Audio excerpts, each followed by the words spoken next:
कहानी की शुरुआत होती है साउथ अफ्रीका के जंगल से, जहां हम एक फीमेल चीता को देखते हैं जिसके 3 छोटे छोटे बच्चे होते हैं और वो चीता बड़ा ही प्यार से अपने बच्चों को संभाल रही होती है। तभी अचानक जंगल के सभी जानवर यहाँ वहाँ भागने लगते हैं और परिंदे शोर मचाने लगते हैं, जिसका मतलब ये कि कोई खतरा इनकी तरफ बढ़ रहा है। और तभी वहाँ हम एक शेर को देखते हैं जो उस फीमेल चीता को देख लेता है। अब वो फीमेल चीता अपने बच्चों को बचाने के लिए भागते हुए उस शेर को अपने बच्चों से दूर दूसरी तरफ ले जाती है, लेकिन वो शेर के हमले से बच नहीं पाती और वो शेर उस फीमेल चीता को मार डालता है। इस तरह से उस फीमेल चीता ने अपने बच्चों को बचाने के लिए अपनी जान सेक्रीफाइस कर दी। लेकिन अब ये बच्चे अनाथ हो चुके थे और बिना माँ के ये तीनों बच्चे अलग होकर भटक गए। इनमें से एक नासमझ बच्चा रात भर चलता रहा और चलते चलते जंगल से निकलकर हाईवे पर आ जाता है, जहाँ एक गाड़ी उसे कुचलने ही वाली थी कि तभी गाड़ी का ड्राइवर उस चीते के बच्चे को देख लेता है और वो जल्दी से गाड़ी मोड़कर उस चीते के बच्चे को बचा लेता है। अब यहाँ हम देखते हैं कि उस गाड़ी में से ज़ेन नाम का एक लड़का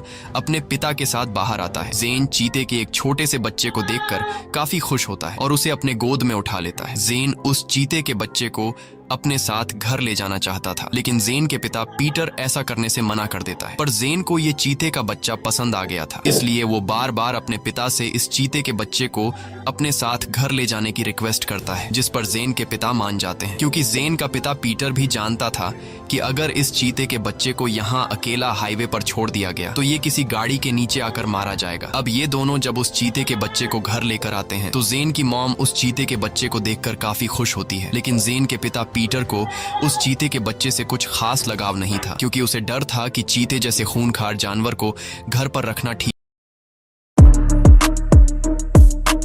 देते हैं। और डूमा अब ज़ेन की फैमिली का एक मेंबर बन जाता है, जहां सभी लोग डूमा के साथ काफी प्यार से रहने लगते हैं। इस तरह से दिन गुजरते हैं और फिर महीने, और अब डूमा भी काफी बड़ा हो चुका था। एक दिन पीटर खेत में ट्रैक्टर चलाते हुए अचानक बेहोश हो जाता है, जिसके बाद पीटर को तुरंत हॉस्पिटल ले जाया जाता है। हॉस्पिटल से वापस आने के बाद पीटर काफी उदास रहने लगता है, क्योंकि उसे पता चल गया था कि वो कैंसर का मरीज है और उसके कैंसर का लास्ट स्टेज चल रहा है। लेकिन ये बात वो ज़ेन को नहीं बताता। अगले सुबह पीटर ज़ेन को बुलाता है और कहता है कि आज हम डूमा की दौड़ चेक करेंगे कि वो कितने स्पीड से भागता है। ज़ेन को ये आइडिया पसंद आता है। इसके बाद पीटर और ज़ेन दोनों एक बाइक पर बैठकर डूमा को पैदल भागने के लिए कहते हैं। शुरू में तो डूमा काफी स्लो भाग रहा होता है, लेकिन जब ये लोग मोटरसाइकिल की स्पीड बढ़ाते हैं तब डूमा भी अपनी रफ्तार पकड़ लेता है और वो इतनी तेज स्पीड से भागता है कि इनके मोटरसाइकिल को काफी पीछे छोड़ देता है। ये देखकर ज़ेन और पीटर काफी खुश होते हैं। घर वापस आकर जब ज़ेन पढ़ाई कर रहा होता है तब ज़ेन की मॉम अचानक रो पड़ती है। ज़ेन उससे रोने की वजह पूछता है, लेकिन वो ज़ेन को कुछ नहीं बताती। दरअसल ज़ेन की मॉम को पता चल गया होता है कि पीटर यानी कि उसके हस्बैंड के कैंसर का लास्ट स्टेज चल रहा है और अब पीटर के पास काफी कम दिन बचे हैं, लेकिन वो ये सब ज़ेन को बताकर उसे परेशान नहीं करना चाहती थी। अगली सुबह पीटर ज़ेन को अपने पास बैठाकर कहता है कि अब डूमा बड़ा हो चुका है और अब वक्त आ गया है कि हम डूमा को उसी जंगल में छोड़ दें जहां से हम इसे उठाकर लाए थे। लेकिन ज़ेन पीटर की इस बात से खुश नहीं होता और वो डूमा से अलग होने से इनकार कर देता है। ज़ेन अपने पिता से कहता है